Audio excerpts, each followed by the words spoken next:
Travis Wayne Goodsell. Now that Trump is out of office, there's no news other than another celebrity dying. So I have time to work on more videos for you.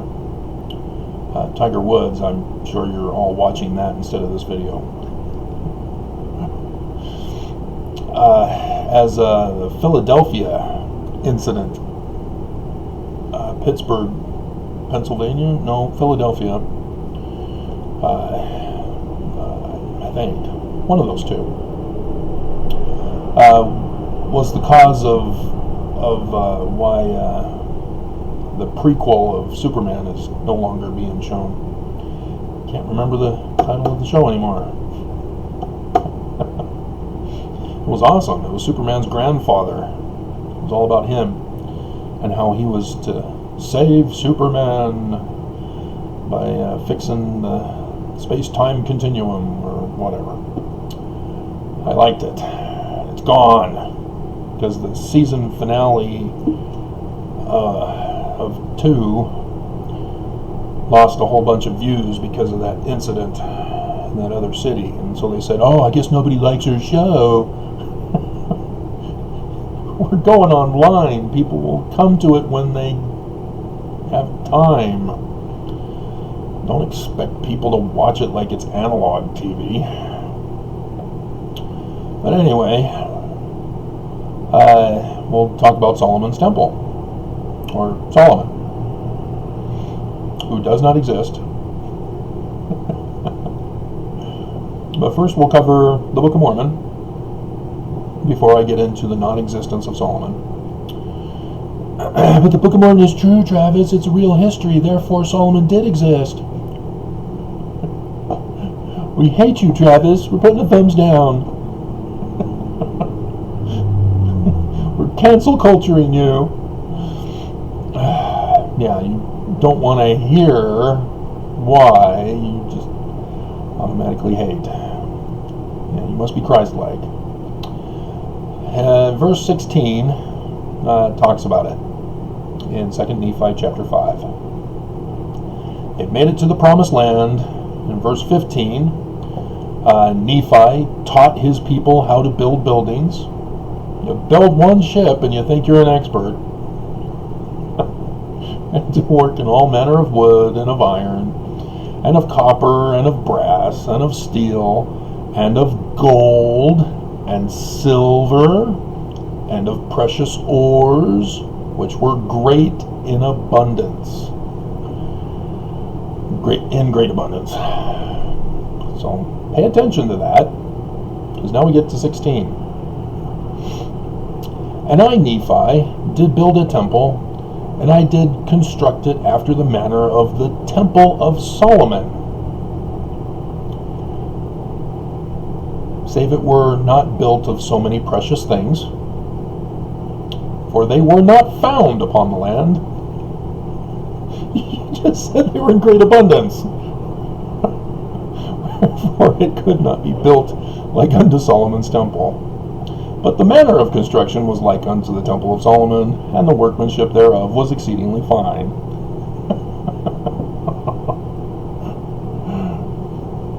So despite that little glitch in a back-to-back sentence, we have a story claiming to be set in the time period of, well, at the time of the conquest of Babylon, of Jerusalem. It starts off the very first year that Babylon conquers Jerusalem, thus the first year of the reign of King Zedekiah, king of Judah. And thus the temple of Solomon, as ever it was called, because Jerusalem, Solomon's temple. If you're not up on your Hebrew, Salem is peace, and so Jerusalem. And scholars can't figure out what the Jeru means. God Yah in Paleo-Hebrew. What?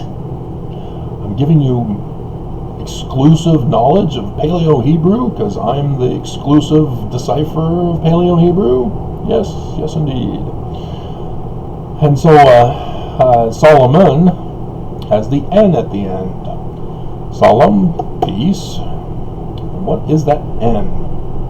Well, he's King of Peace. And we're going to get into that as to why he did not exist. But I've told you about King David. David Moses was his full name. If you're not going to watch my video,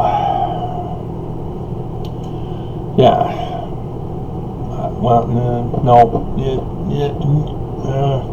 well, hold off. I'll tell you about it. I hope I remember. And so we have here in the Book of Mormon Solomon's Temple. Now, if you know church history, not as the church teaches it, teaches us, but real church history, you know that Sidney Rigdon was the author of the Book of Mormon, except for this first part. It had to be rewritten because Joseph Jr. screwed up and gave Martin Harris, the wicked man, 116 pages as Joseph Jr. Gave the excuse that his firstborn had died and the Methodists didn't want him, and so they had to leave Harmony to go to the Susquehanna River because Methodists kicked out not just him, but kicked out Emma and her parents. Didn't want their kind, and associated with Junior. And if you remember, Junior eloped with Emma because Daddy didn't like Junior, and now Junior's getting Daddy in trouble, Daddy-in-law in trouble. So, why did Daddy-in-law like Junior? I don't think he did. But nonetheless, the Smith family, as they were involved in Freemasonry, the York Rites, which has the Knights Templar, with the Holy Grail, Solomon's treasure, as they were assigned by a certain pope to go do an archaeological dig at Solomon's Temple. They began digging, then they found something. They immediately rushed back to the Pope in a closed-door meeting, and when they emerged, they were knighted and became rich because of the position that they held in protecting pilgrims and to the Jerusalem Temple, as they provided the food and shelter and all that for the journey, and pilgrims had to then pay for the services. So the Knights Templar had a monopoly on pilgrimages with defense and supplies and basic necessities. And then another pope that knew not the first pope was not happy that the Knights Templar were so big and powerful over him. So in his jealousy, he created Jason for Friday the 13th. Became a movie series. And there was also a TV series. Got that not too long ago. Yeah, he accused them of paying more attention to the Egyptian treasure plates rather than the Bible, and to the gods of Egypt rather than to the Pope and the Trinity God, thus Friday the 13th. And so then they came to America to buy the land, the east land of America, so that they could, in the future, establish the New Jerusalem. And X marks the spot, which corresponded with the Book of Revelations, where the first and the last of the 3 days of darkness would occur over that land. Anybody been paying attention to my videos? And so they buried the treasure plates at X marks the spot in caves in the ground. And so sort of like the Smiths, if you know their claimed history, sounds exactly like the Knights Templar, of which they were a part of in the York Rites Masonry. Also in the Freemasonry, they had ceremonies that involved the murder of a guy named Hiram Abiff. And what happened is that it's sort of like a passion play, where it's got a narrator, but the audience gets to be a part of it, similar to almost like the Playhouse on State Street. Went there once for a date, and sort of. Depends on whether you get picked out of the audience, I guess. But everybody got picked out of the audience to participate. And so it was like a murder mystery.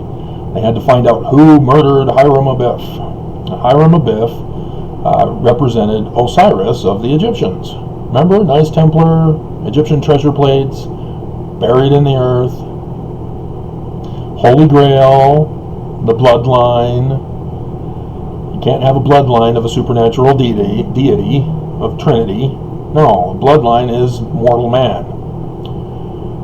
And so, the Pope can't have that. Gotta kill him. Jason, get him. And so that was the concept, is that a mortal man was to be the future king to restore the Temple of Solomon that was destroyed by Babylon 11 years after the first year of the reign of King Zedekiah. And thus the Book of Mormon is set in that time period, as it had to be rewritten because Martin Harris was not happy with the first 116 pages. So why wasn't he happy with the first 116 pages? I wonder if it had anything to do with him being on the anti-Mason committee in Palmyra. And so why did Joseph Jr. take him all the way over to Harmony, north of Pittsburgh, in between Ohio, where Sidney Rigdon was writing the Book of Mormon by chance, and the farm in Manchester, just south of Palmyra and north of Canandaigua, New York, where Smith Sr. was a Master Mason at that lodge there. And so, it's not a coincidence that Solomon's Temple is referred to by the Nephites and the Lamanites that were contained in Solomon Spaulding's manuscript, found that he died and was unable to publish it. And as Sidney Rigdon hung out at the press in Pittsburgh, was able to obtain that copy for free because they couldn't publish it without payment, and so it was worthless to them. And so Sidney Rigdon just added it to his collection That's why he hung out there, was to purchase any new publications and scrounge any ones that never got published. And so we can see in section 3 that they knew all about Sidney Rigdon, and that with Junior's botched job assignment to distract Martin Harris, who was going to pay for the publication, they had already been aware of Sidney Rigdon's manuscript found, to use that in its place as a template for the overall message that they were intending to put in the first time. So this 116 pages is part of the revision. So yes, you see a lot of Freemasonry, you see a lot of Jewish mysticism in the revision of the 116 pages because of Smith Sr. And if you're wondering, Jewish mysticism, that was with the New Israelites in Vermont, Congregationalist Christians. So, yeah, all ties in together if you pay attention to all my decades worth of videos that I've been doing. And so, yes, I understand why you can't keep up on all of it, even though I jest. And so, what then is this Solomon's Temple? So, to give us a better understanding,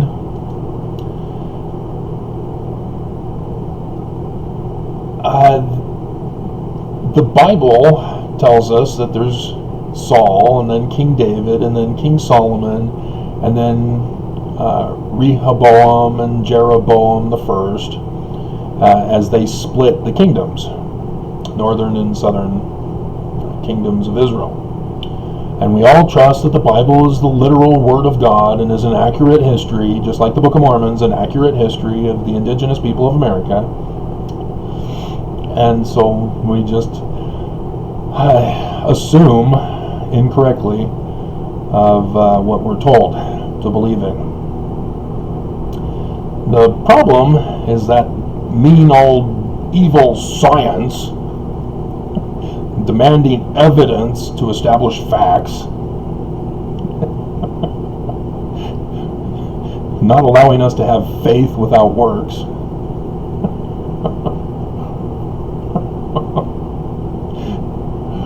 And so, under the Northern Kingdom, they only have found and confirmed the existence of Jeroboam II. He's in the 8th century BCE, so in the 700s, and they just found out about him last year. That was a new discovery last year. And so he's just the one right before Zechariah. And Hosea is the one at the Assyrian conquest, and thus he's at the end of the Northern Kingdom. But they've been able to establish Hosea, Pekahiah, Menahem, Shalom, Zechariah, and Jeroboam II. So still no Jehoash, Jehoaz, Jehu, and Jehoram, with Ahaziah, and then Ahab with that Jezebel. And then Omri, Zimri, Elah, Baasha, Nadab, and Jeroboam the first, who first split off from Solomon. He is a brother, though, isn't he? Then the two brothers battle it out, and then they got the kingdom split. Why do you not have a line to Solomon? Regardless, the southern kingdom, which became Judah, is only known to Ahaz. So no Jotham, Uzziah, Amaziah, Jehoash, Ahaziah, and then Athaliah, which is another child of Jezebel, Jehoram, Jehoshaphat, Asa. Isn't that a music group? Hunting high and low, and then Abijah, and then Rehoboam with a woman named wife, who came from Absalom, which is father of peace, and Solomon, king of peace, and Adonijah, Aten of Yah. Yes, you're getting more exclusive Paleo-Hebrew information here, mingled with Egyptian. So we'll start with Adonijah. Adonai, you've probably heard of that. Adonai, Adonai, na na na na na na na na na. Amy Grant. Adonai is translated as Lord, but there's a problem because it actually, Sigmund Freud was the first one to make the connection, but he just said it could be, might be, possibly be. I've confirmed it with Paleo-Hebrew. But it's Aten, which is a solar disk. Not to be confused with the sun. The disk and the sun are two separate things, thanks to Akhenaten. Akhenaten was in the 18th dynasty, which in Paleo-Hebrew, translated into English, the David-Moses dynasty. Yes, King David. Isn't that interesting? And so Solomon has the N at the end of peace. That's the northern crown of Egypt. That's the N. So when it's a suffix determinative, it refers to a king, if it's a person, king of peace, or the land. Salem, Salamon, Jerusalem. And they don't have Jerusalem, but they have Jeru, which, yes, the J is Yah, as in Adonijah. It's actually a Yah. Those Europeans messed it all up and referred to the Y sound of Semitic, because in Greek, of which Paleo-Hebrew derives from, it's the Z, because Yah and a certain Greek god are one and the same. Zeus. You have to take off the us in Zeus, because that's the masculine singular ending in Greek, and so you're left with Za. It's the same pictorial spelling, same script, Yah and Zeus.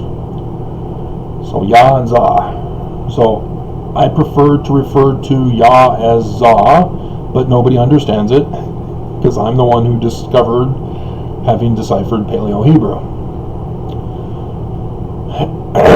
And so Yah is an actual deity pronounced as Yah in the 18th dynasty. The founder, Yah Moshe. Yah is a moon god that's associated with David, Thoth, And so starts off thus with the David Moseses as a result, because Yah and David are of the same significance as moon deities. And so Solomon, when it's talking about the person, it's the king of peace. Now you might remember some guy named Isaiah,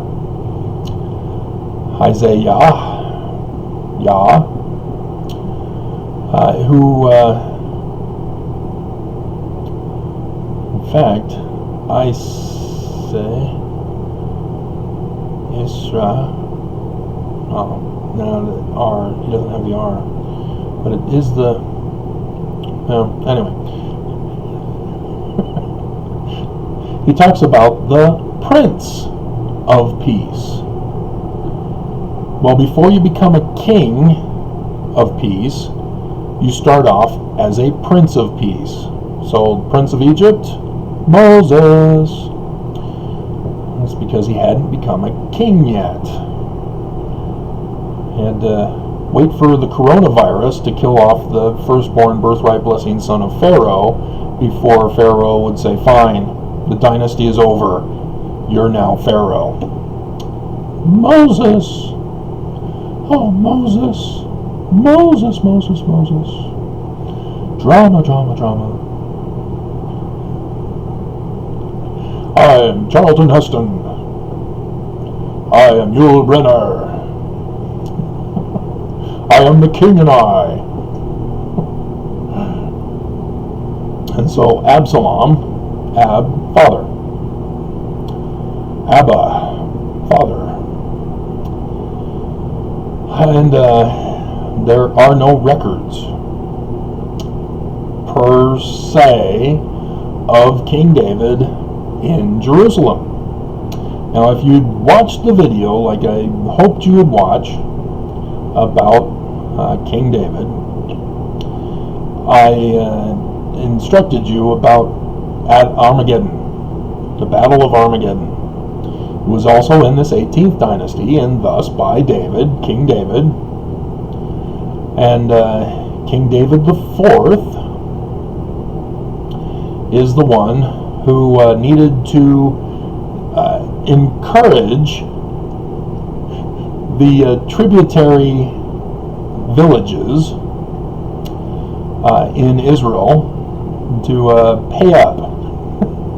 They've been lacking, as they had to take over from the Hyksos after Moses, or Zeus Moses, had kicked them out, sent them back into Israel. And so it took time to get the Egyptian capital established again, and so by the time of David the Fourth, it's time to go make sure that the tributaries are up on all their dues. And so he sends the army out, and the Battle of Armageddon is when the Hittites are poaching in the northern lands as they're working their way down Israel, getting the Hittites getting those northern tribes to pay tribute to them rather than to Egypt, and thus the additional need to send up an army to take out the Hittites, as well as restore the tribute back to Egypt. And so King David goes out on his chariot, and there's inscriptions about how he's the mighty big guy. And so if you're reading your Bible about the giants that were in the land, all pharaohs were portrayed larger than life, whereas everybody else was portrayed as little people. And so, yes, I, as a nobody, would be portrayed smaller than I am. You have to be a pharaoh in order to be larger than life. And as he came to the valley of Armageddon, it's Har Megiddo, the mountains of Megiddo, and so there's a valley with the mountains, and it was a trap. The Hittites laid a trap for King David, and they intended to trap him in the valley. But King David was on to him and did a flanking maneuver as he sent the army around back, and thus was able to establish the land of Israel all the way up to the Euphrates, fulfilling the biblical prophecy of conquering all of the land from the Euphrates to the Nile River, not the Wadi. They shortchange themselves when they call it a wadi. It's the great river, the Nile. And so, yes, it was fulfilled, even though the Bible was written way after. And we know the time frame of when it was written. That whole Abraham sacrificing Isaac gave us a precise date after which the whole scripture was written. It's called an anachronism, and nobody caught it because I'm the only one who's caught it. I'm the one who made that discovery, and it has to do with the latter days as well, because Armageddon obviously is what we are waiting for, as nobody realizes that we're already in it. Again, I'm the one who brought it to your attention,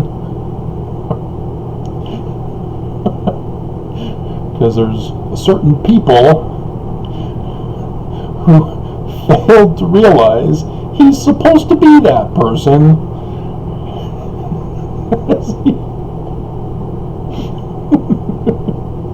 As he humiliated himself in front of his people because he can't figure out how Israel is supposed to be defined. So, yes, Jacob, the grandson of Abraham, is born second to Esau. So Esau is the birthright blessing son. And the story goes that he is told by his mother, Rebecca or Rachel? Leah and Rachel. Yeah, Rebecca is Isaac's wife. So Rachel tells Jacob to go sell Esau's birthright for porridge rather than the Egyptian text, which says it was supposed to be a salad with special sauce. And Esau sells his birthright, and then Rachel again says, okay, now go steal the birthright, or the blessing. Put on this animal's coat, because Esau means hairy, and the Greek version is for female is Dacia, which leads me to suspect that the D before a name like Esau therefore renders it feminine. The D, in case you didn't know, is a triangle, and double D is David, and sure enough, that's what the double D means is love. And because it has two different kinds of love attached to double D's, one is a sexual love and the other is a nurturing love of a mother with a child with a mother. So I hope I don't need to draw pictures or explain or anything like that. I hope you guys understand what I'm talking about. So yes, having a D in Greek The Delta, Daleth in Semitic, which was post-captivity, not pre-captivity. And this is Paleo-Hebrew, so it's more in line with Greek. Therefore, feminizes the name as a determinative.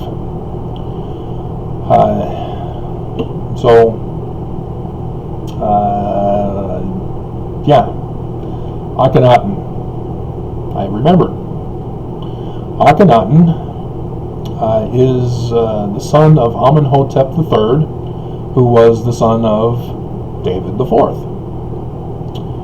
And Amenhotep the fourth is Akhenaten. He was a co-regent, regent meaning king, and so with, reigning at the same time as with his father. And we know that under his father, Amenhotep III, the doctrine of the Aten was emerging, being restored again. But it was Akhenaten who made it official, as he did away with the Amen priesthood. Anybody familiar with section 84 of the Doctrine and Covenants? And replaced it with his Aten priests. Anybody familiar with section 84 of the Doctrine and Covenants?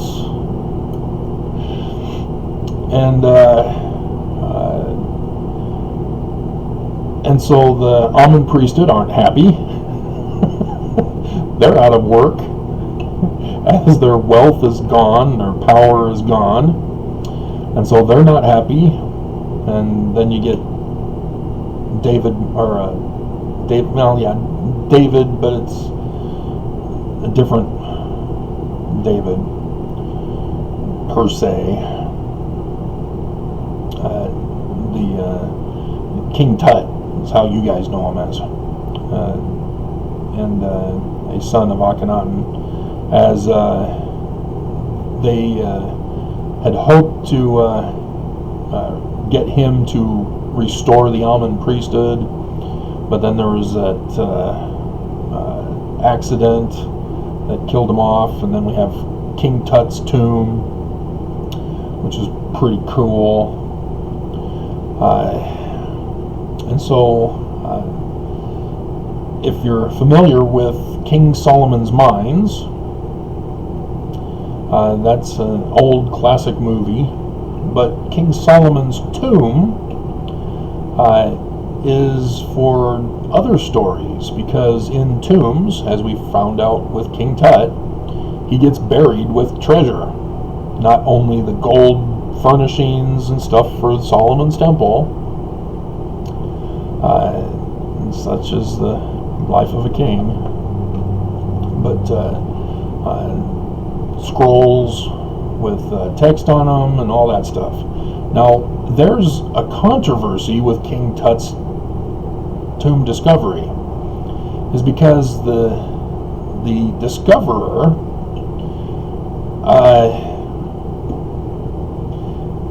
back in those days, they were supposed to wait to get everybody to attend who was prominent in the press, so that it can be a press moment, a spotlight moment.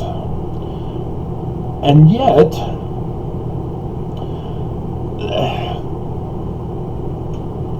somebody had dug a secret hole, and there were certain scrolls missing, as they were first recorded when they first opened it up, but then had to close it again for the press thing. But when they did the official inventory, the scrolls were not put on. Somebody stole the scrolls of King Tut.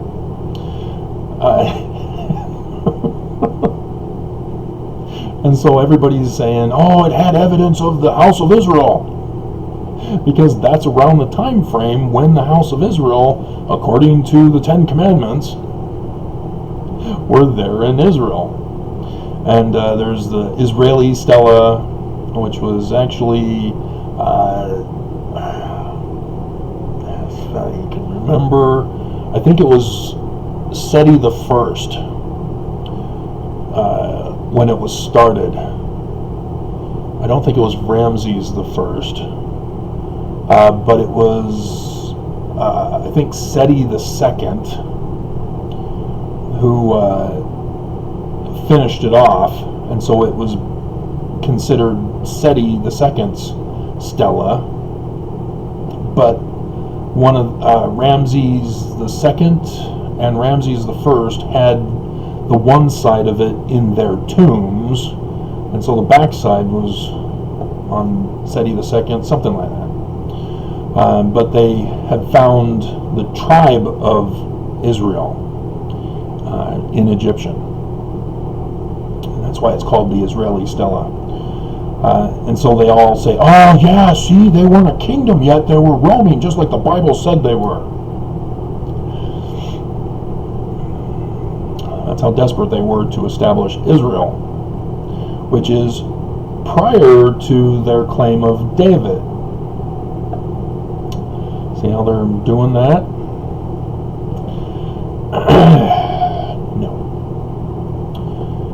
No. Come on, Jews. Don't settle for Judah.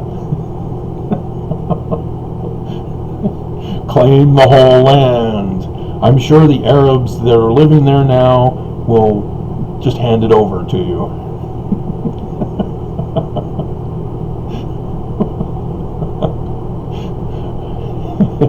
If you don't know, Arabs are Semitic. They're not Hamido. The land does not belong to the Arabs. They had conquered the land. And so, it belongs to those who are from the house of Israel. But after all these millennia, we're all of the same family now anyway. So why can't we all just get along? But, yeah. Armageddon, let me go back to that because I got to tell you how David was involved with Jerusalem. During that battle, it doesn't take one day. It takes a long time. And so he would take breaks while the guys are fighting, go up into the hills at the place where there was a village where Jerusalem temple once was built later on. And so it is believed that the temple was finally built up there because of David Moses the Fourth, who went to the mountains to visit the village, where a certain story about little honey cutie who's doing a little bathing scene on the rooftops, because that's where they did bathing. Their housing structures were squared huts made out of clay, and so you'd go up top to get a bucket of water and sponge baths to bathe. And so if you're in a taller building, you're able to overlook and see all the hotties bathing. One of those voyeur shower scenes, I guess. And that's where we get the story about how he says, I want her. Give her to me. The king requests your presence, Bathsheba, which is house of Sheba, which means she was a queen, not just a regular peasant girl, a wife of a military soldier. So there's something else for you. So it's not quite as the story tells us. And so, yes, the Queen of Sheba came to visit Solomon. Are we sure it's not Bathsheba, the mother? Or was it a daughter? Was he being married to his daughter, as was custom for Egyptian practice?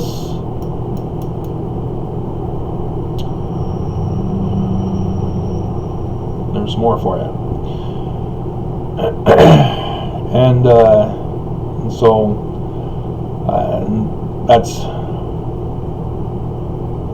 it's quite a ways away from Ahaz.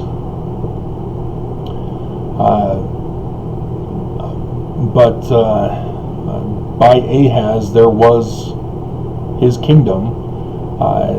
It's unclear as to whether there was the temple.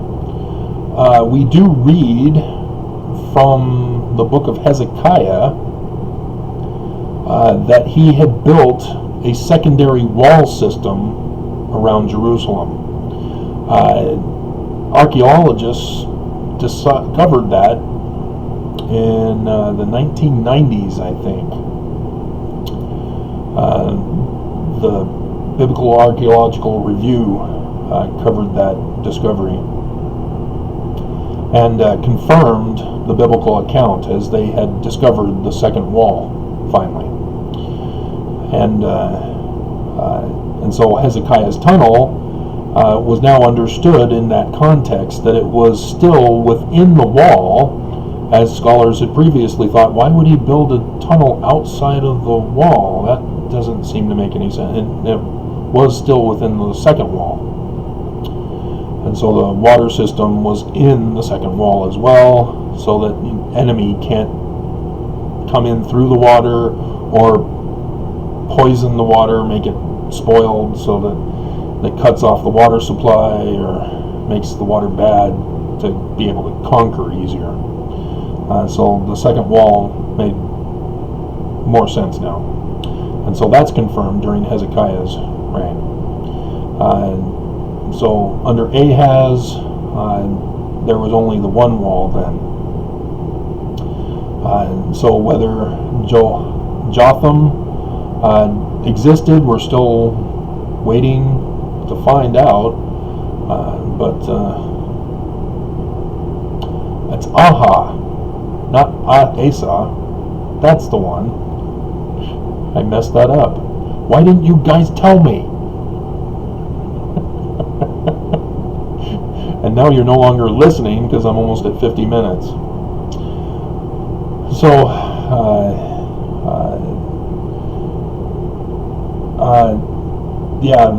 the tomb of Solomon depends on which son of David you're referring to. Because as an individual, he existed but didn't exist, because every son of the 18th dynasty was Solomon. But because of the manner in which other passages in the Bible were written, such as Abraham sacrificing Isaac, which was actually a sign in the heavens date for 4 as the month, April 8th, 4 AD. So yes, 4, but I always use the day first. So yes, anybody remember a time 2020 years later that is up and coming for us? Yeah, the third day of darkness of the latter days. 2020 years later from the total solar eclipse over Russia. Aren't they the ones that are attacking us with the help of the kingmen of the secret Gadianton band of robbers who have joined with the Great and Abominable Church, using the inverted pentagram as their coordinating symbol? Yes. And didn't the sign of the Son of Man, this bloodline of the Knights Templar, Didn't that occur in 2017, a month after the first day of darkness? Yes. At the Lion constellation? At the King star? Yes. That's why it's important to watch all my videos. Because it's already 50 minutes and you've got a whole bunch of questions if you've not seen any of them.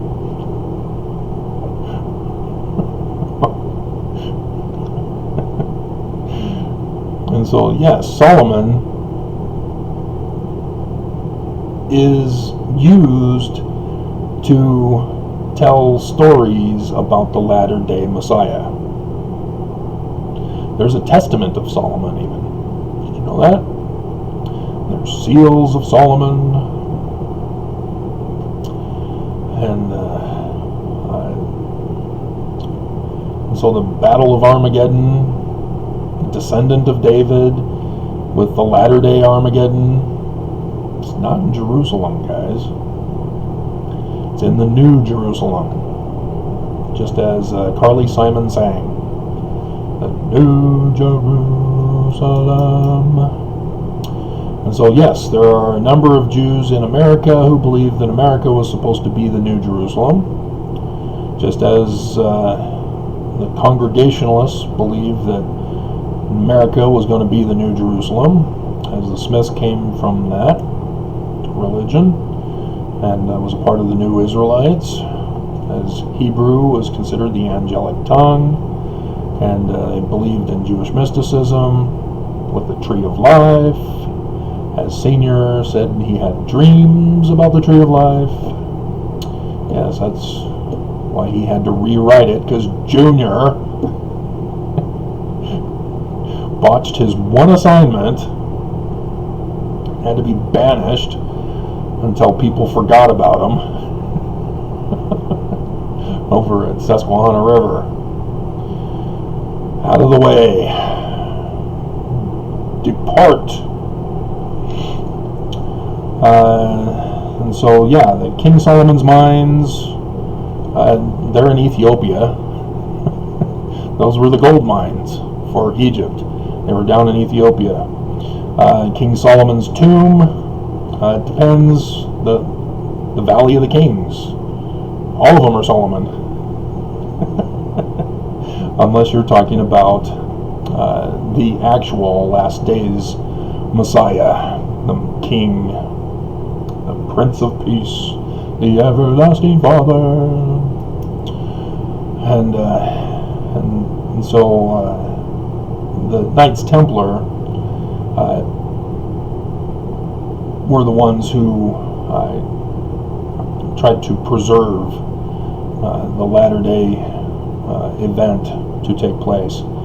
Unfortunately, the Scottish Rites Masons were infiltrated by the Illuminati, as they instead wanted to establish their New World Order during this same time period, and as the anti-Mason movement disenfranchised everybody in the universe from Freemasonry, the Smiths hoped to carry on the tradition, but as we all know, it got infiltrated as they had him assassinated and took his dream and lied about what happened, saying that he actually saw Jesus Christ as a Christian God with a physical body, and lied that it was Moroni and not Nephi, which were all codes for Captain William Morgan. But yeah, when the United States destroyed Brigham's kingdom, the United States allowed the church to reincorporate in 1923. They just couldn't restore Brigham's organization. They lost the the Brigham Young University, which now is the University of Utah.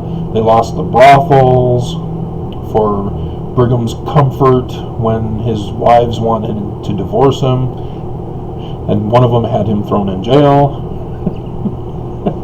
for which he then wrote Section 132, blamed it on Joseph,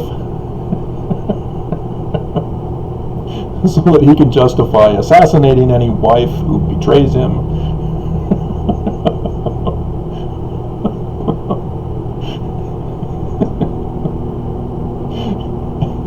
And so on. So yes, Mormons decided, okay, well, we're white supremacists, so we aren't going to be Jewish, as the Book of Mormon and Joseph said we were supposed to be.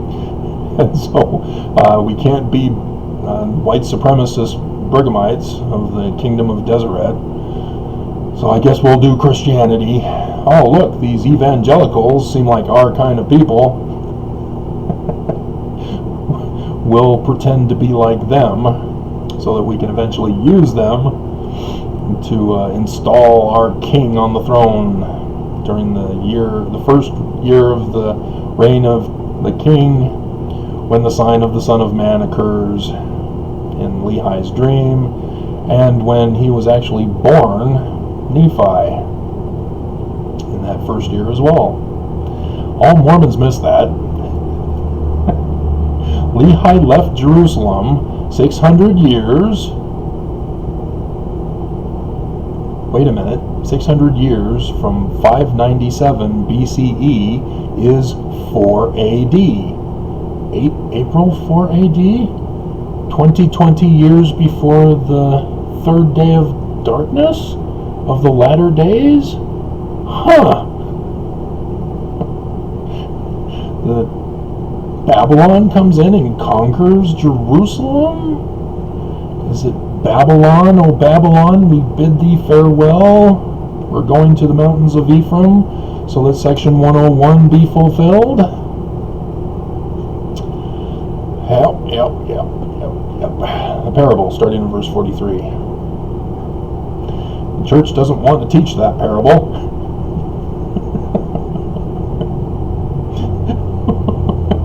So you're not going to hear it this year in Doctrine and Covenants class.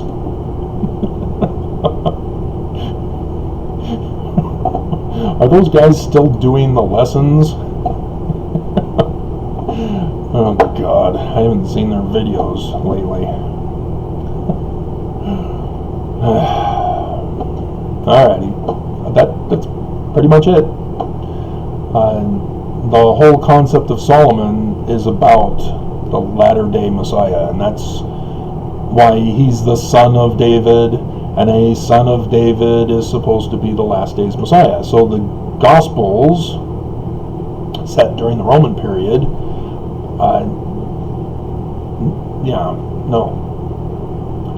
they're further stories about the last days Messiah, not about a Jewish Messiah who all failed.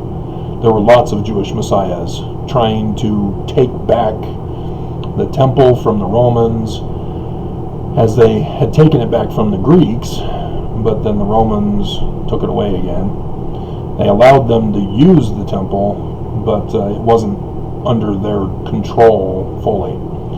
And so they had lots of uprisings as Jews wanted to fulfill the prophecy in Jeremiah 23 of the last days Messiah, the branch born of the special salad porridge of Jacob to Esau.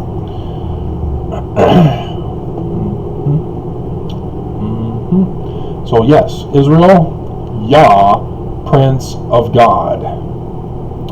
Since Esau got his birthright and blessing taken away, the promised Messiah is no longer coming through Esau. The promised Messiah, Yah, Prince of God, is now going to come through Israel. That's why his name was changed.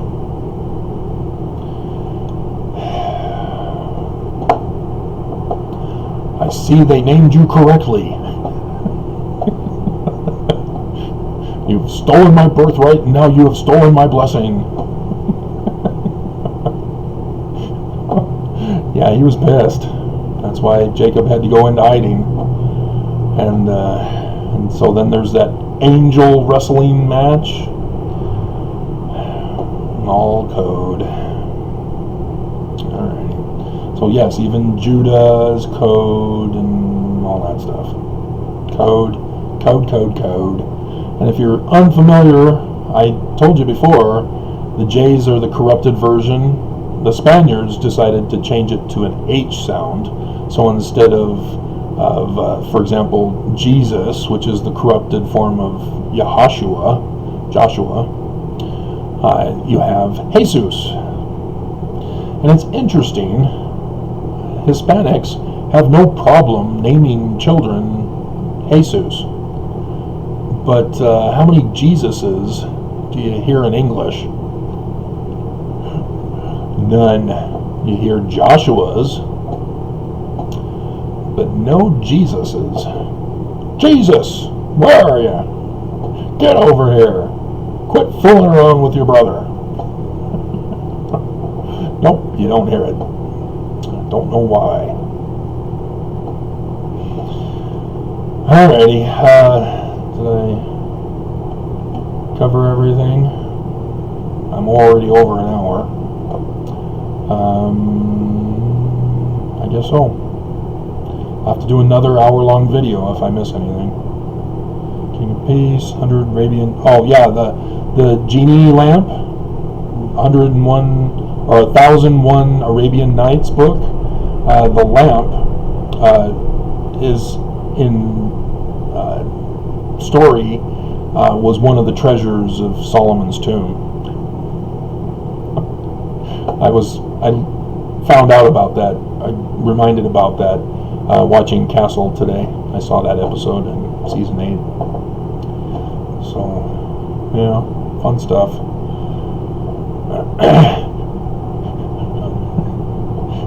Come on, Jeannie. It is her! You have to see the show.